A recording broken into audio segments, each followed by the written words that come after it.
Sobrang saya, sobrang relieved kasi hindi namin ito magagawa kung hindi kami nagtulungan talaga from start to finish. As in, bawat laro na pinagdaanan namin, iba yung challenge, iba yung kailangan from each person para mairaos namin. We had a couple of do or die games then sobrang proud ako sa kung paano namin hinandle as a team. And ngayon, getting the championship, na hindi rin madali kasi nag-5 sets din kami.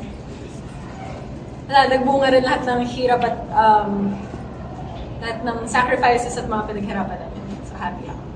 Gia, you were pretty emotional kanina after yung manalo. Can you take us through lang from yung mga Pagod na. Nung 4th and 5th set kasi we really had to dig deep.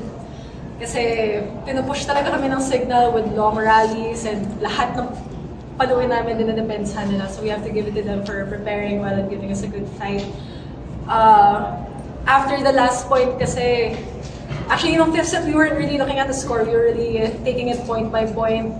At one point hindi nga namin alam na nag-all na yung score. So, noong 13, 14, and 15, doon lang talaga kami as in sobrang everyone was locked in, everyone was reaching this flow state na masarap din maranasan on my end. And when we scored that last point, parang lahat lang ng emotions namin at tinatry namin i-hold in, lumabas at yun, hindi na namin hin-hold back talaga.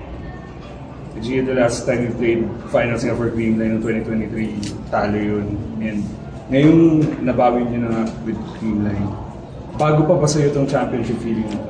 Or meron pa rin, kumbaga, yung memories nun, parang naging familiar ba ulit itong feeling na to of winning titles with Cream? For me, kung tatanungin ako kung ano yung most special championship, it will always be the most recent one.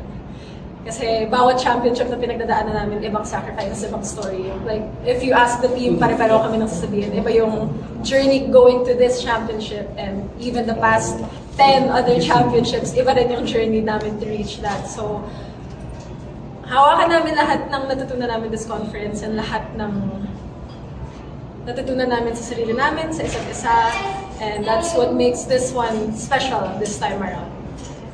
Gia, as a player and having a crowd like that, dominantly supporting you, can you just take us through kung paano siya tinitake?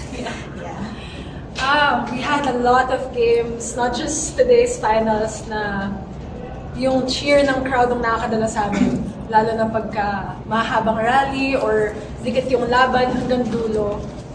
Totoo talaga, may factor talaga ang crowd sa pag-push sa amin when it comes to crucial, may hirap na sitwasyon. Sobrang thankful namin that the crowd is there for us. And kasama rin naman sila sa achievement. Gia, you mentioned after the semifinals na you had doubts whether you'd fit right in coming back here sa Creamline. What does this championship prove for you and the team? Na walang imposible kung magtutulungan lang talaga kami lahat.